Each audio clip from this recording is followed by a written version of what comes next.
Institutions में हुई है, जिनको बहुत हाई इंस्टीट्यूशंस में पढ़ने का मौका मिला है, प्रीमियर इंस्टीट्यूशंस में जिन्होंने अपना अभ्यास किया है, उनका जो नैतिकता होगा, जो उनका मोरलिटी होगा, देशभक्ति होगा, वो जास्ती ऊंचा होगा। लेकिन वास्तव में उल्टा है। जो लोग सिंपल 10th और 12th पास करके गल्फ में चले गए हैं, उनका भारतीयता, देशभक्ति, राष्ट्रभक्ति बहुत ऊंची है। मैं आपको एक छोटा सा उदाहरण देता हूं। भारत में गल्फ वॉर हुआ था, कारगिल वॉर हुआ था। कारगिल वॉर के टाइम में गल्फ रीजन में रहने वाले भारतवासियों ने with in 7 days 480 crore rupees Bharat को भेज दिया। 480 करोड़ विद इन 7 days। और अमेरिका में रहने वाले, यूरोप में रहने वाले भारतवासियों ने 3 months में 70 करोड़ भेजा, वो भी रो रो के। ऐसा रोना हमारे पास कुछ नहीं है, हम तो गरीब है, भूखमरी में है, कंगाली में है, इस तरह का बात बोल के 3 months में 70 करोड़ आया अमेरिका यूरोप में रहने वाले भारतवासियों से, और गल्फ में रहने वालों ने 7 days में 480 करोड़ भेज दिया। अर्थात ये जो गल्फ में रहने वाले साधारण भारतीय नागरिक हैं, सिंपल, ये ज्यादा देशभक्त हैं।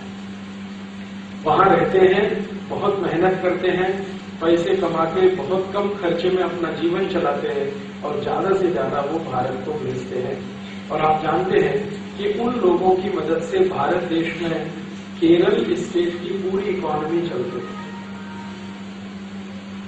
हमारा भारत का एक राज्य है केरल, जिसकी इकोनॉमी का, अगर केरल का जीडीपी हम कैलकुलेट करें, ओनली केरल, वैसे जीडीपी कैलकुलेशन नेशन का होता है, देश का होता है, लेकिन एक बार मैंने केरल का कैलकुलेशन किया, ये समझने के लिए कि जो मलयाली लोग गल्फ में रहते हैं, उनका कंट्रीब्यूशन क्या है केरल को चलाने में।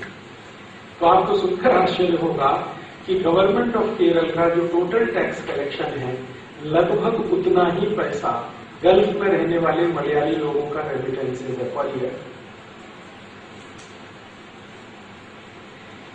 1991 में एक मैंने सिंपल कैलकुलेशन किया था, और उसी कैलकुलेशन को 2005 और 2006 में रिपीट किया था, और वो कैलकुलेशन यही था कि मलयाली लोगों का केरल को जो कंट्रीब्यूशन है ईयरली, जो गल्फ में रहते हैं, वो बजट के बराबर, माने उनके जो टैक्स कलेक्शन है गवर्नमेंट के, उसके बराबर 2006 और 7 में भी सेम है। Statistics are same, percentage wise statistics same है, और क्वांटिटी में वो बढ़ गया है। लास्ट ईयर केरल गवर्नमेंट ने जो टोटल टैक्स कलेक्ट किया था 22,000 करोड़ था, लगभग इतना ही पैसा गल्फ से आया था। तो केरल गवर्नमेंट और केरल स्टेट की इकोनॉमी बहुत बड़े पैमाने पर उनसे चलती है।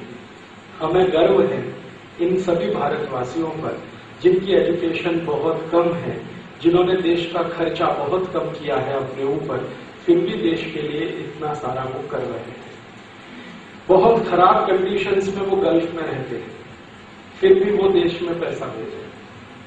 मैंने वो सभी गल्फ देशों का प्रवास किया है जहां पर भारतवासी रहते हैं, उन सभी को डॉर्मेट्रीज में रहना पड़ता है, और डॉर्मेट्रीज इतनी खराब स्थिति में है, अबू धाबी में या दुबई में या दुबई में, या बहरीन में जाइए, कुवैत में, ओमान में, बहुत ही खराब कंडीशन में डॉर्मेट्रीज है।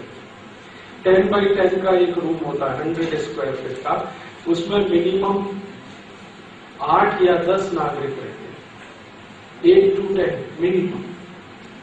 और जैसे रेलवे 3 टायर का स्लीपर क्लास होता है, ऐसे उनके बेड होते हैं, 1st tyre, 2nd, 3rd, 4th, 5th, 6th, ऐसे 1 by 1। और वो बेचारे सभी के बैग्स और बैगेजेस उनके बेड के नीचे ही रहते हैं, अलमारी भी नहीं है उनके कमरे में, कॉमन टॉयलेट्स हैं, कॉमन बाथरूम्स हैं। और उनको अगर कभी बीमारी आ जाती है, डिसीज हो जाती है, तो वीकली 1 day ही है उनके। उस पावर प्रोजेक्ट का नाम था दाभोल। दाभोल एक छोटा सा गांव है रत्नागिरी जिले में, महाराष्ट्र में, समुद्र के किनारे। तो एनरॉन कंपनी को महाराष्ट्र गवर्नमेंट ने कॉन्ट्रैक्ट दिया कि आप ये दाभोल पावर कंपनी को सेटअप करिए और इलेक्ट्रिसिटी जनरेट करके महाराष्ट्र को दीजिए। इंटरेस्टिंग बात यह कि एनरॉन कंपनी ने जिंदगी में कभी भी इलेक्ट्रिसिटी बनाया नहीं, कभी नहीं बनाया। एनरॉन कंपनी का बैलेंस शीट जब मैंने देखा तो उनके पिछले 20 साल के बैलेंस शीट में कहीं भी ऐसा कुछ नहीं था कि उन्होंने 1 मेगावाट तो दूर का बात है, 1 यूनिट, 1 यूनिट इलेक्ट्रिसिटी प्रोड्यूस किया है। एनरॉन का एक ऑफिसर था जो मुंबई में रहता था, मैंने एक बार उसको भेटी किया और उसको मैंने प्रश्न किया कि आपने तो 1 यूनिट भी इलेक्ट्रिसिटी कभी बनाया नहीं है, आप ये दाभोल पावर प्लांट कैसे चलाएंगे? तो उसने मुझे बताया कि हमने तो इलेक्ट्रिसिटी नहीं बनाया, लेकिन अमेरिका में जिसने इलेक्ट्रिसिटी बनाया है वो कंपनी को हम लाएंगे और उसको अपना सब कॉन्ट्रैक्टर बनाएंगे। तो मैंने पूछा वो कंपनी कौन है? उन्होंने कहा जी जनरल इलेक्ट्रिक को हम अपने सब कॉन्ट्रैक्टर के रूप में रखेंगे, इलेक्ट्रिसिटी वो बनाएगा, बेचेंगे हम, प्रॉफिट हम कमाएंगे थोड़ा सा, जी को देंगे।